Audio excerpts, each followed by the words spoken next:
Hello everyone! Dahil matagal tayong gumising, kaya ngayon lang po tayo makakapagdilig ng halaman. Kagaya ng mga tao, ang mga halaman ay may buhay rin. Dapat natin silang alagaan. Magsisimula tayo dito. Kasi ito po ay exposed sa init ng araw. At baka ito ay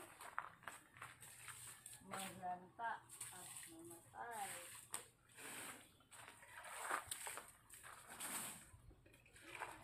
May mga snake plants ka po doon sa gilid.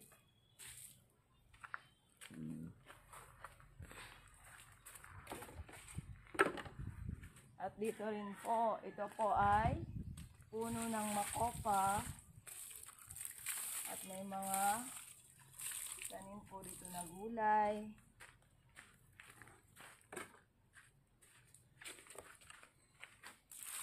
May mga kahoy din.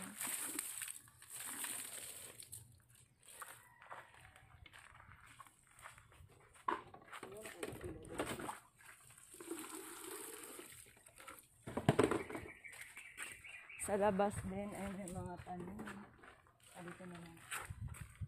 Ating mga sabi. Yun lamang po for today. At magandang umaga sa lahat.